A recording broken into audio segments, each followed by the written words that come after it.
Alright, so the multi-axis caliper, the 3D caliper. Well, 2D at least. I made it 3D, but really the third dimension is probably useless. I needed an oversized caliper. I don't know if it's oversized. I just need calipers larger than what I have. You know, I've got the standard. I think everybody's got these. But I needed to measure an object that was too big for these short little caliper arms. So I started with the idea just make myself a caliper, and for that it's pretty good. I put a thumb wheel on it. You can tweak in your settings. The problem is the first problem is I made this out of PETG just because my machines are all loaded with it, and I felt it was going to be adequate. But PETG is obviously flexes very easily, so you have to be very delicate. I think if you did it in ABS or PLA even, it would probably be more effective. But it's still effective as it is. But then I got the great idea, I'm going to make it collapsible, because I know I'm not going to use this thing very often. So I made that collapsible, and this slides off and goes on there, so you can put it away, which is all great. But of course, the more, this fold means you can't be certain you've got a 90 degrees there without checking it all the time. And the fact that that is foldable means you got more play. Now I've made it really tight, so if you print this, you'll feel it when you go to break that free, because it's a print in place hinge. Obviously, to break it free, it's very tight, so it's got no play in it at all. No appreciable play in it. So you've got a giant caliper that helps you get around a large object. Well, that's great and it works well, but I needed to know it's a variable dimension object that I'm trying to measure, so I need to know at given heights what was the width of the object, so that I could draw it. I want to map it and then draw it. So I added another slide on here that puts an let's call the z-axis on it here. So I can move this up and down to different heights, measure the width of the object, write them all down, document them, and then build a model of it. And that worked really well, except you can't let this slide freely because it's just you don't have enough hands to manage everything. Even if you put it onto a surface, which I did, it's just everything's moving on you. So I put a detents on the back here, so this kind of snaps into positions every 5 millimeters. And I think that's okay because I basically wanted to map about every 10 millimeters to create a map of the object I wanted to do. Obviously, it would have been better to put a rack and worm gear on here, so you could adjust it finitely to whatever position, but I don't want it that bad, so I'm not going to spend the time on that. But I did find that this was so unstable now, I had to put a stand on. So this stand can snap off the back and help you to collapse it and put it away, but this stand really helps to stabilize it. So I don't know if we can see. Yeah, so here now it'll stand up by itself. Whereas without that, it just wanted to fall over all the time. It made it, again, very difficult. And then I also made this z-axis collapsible, which would be very debatable, I'm sure, whether that's a smart thing to do or not. But again, it just allows me to take this whole thing apart, fold everything up, and put it away, put it in my drawer, so it's not always just out there in my way. I have designed non-folding versions as well, so that if you are more concerned with your measurements than you are with being able to store it and put it away later, definitely print the non-folding ones, because they're just going to give you better right angles and greater rigidity.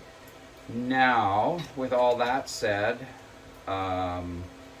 if you check the squareness of that and take your time and make sure you're not stressing it as you're measuring, you can do okay. I think I'm pretty confident I'm getting plus or minus a millimeter, maybe a little worse than that, but good enough for what I'm trying to do. I just want to model something so that I can get an approximate shape to then create a holder for it.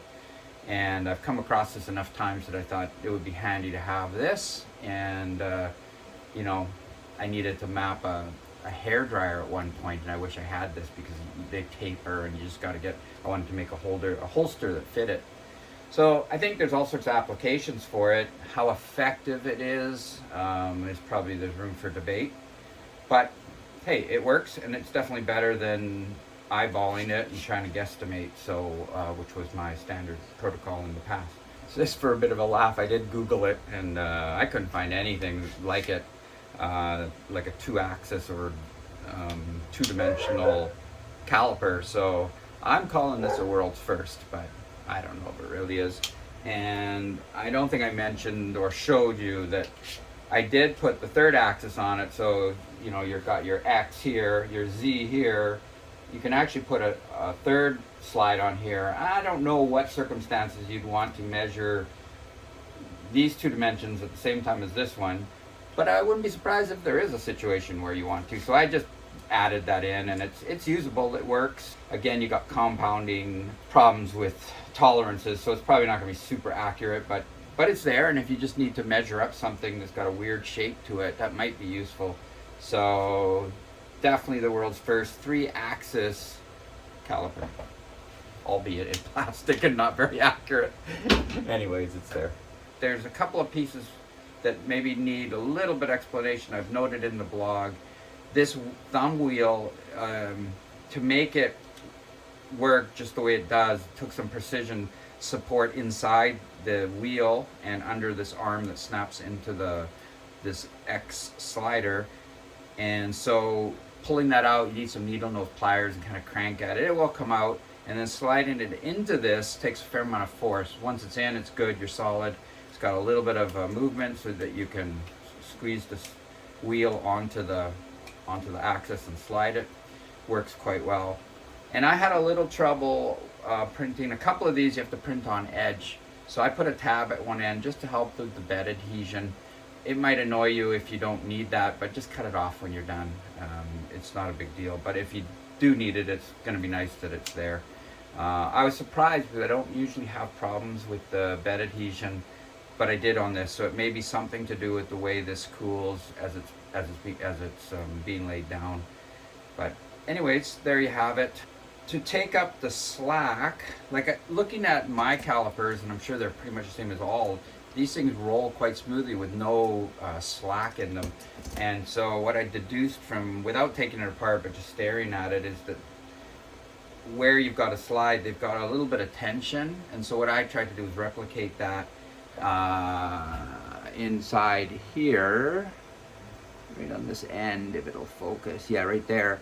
There's a slot on each side. So I've got a piece of the material flexed inward into the path of the what we're sliding on, in this case the x-axis, and so that's giving it a little tension, and so there's very little play in there. So that was quite successful. I've got that on a few parts, and so when you print, you may notice that when you put it together, you'll get a little bit too much binding, but just run it back and forth a few times. It's almost like sanding it on itself, and you'll get much better movement.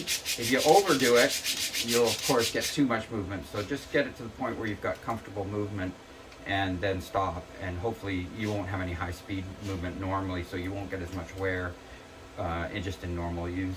I don't think I need to show you anything about how this goes together. All the diagrams are on the blog, and everything works quite well.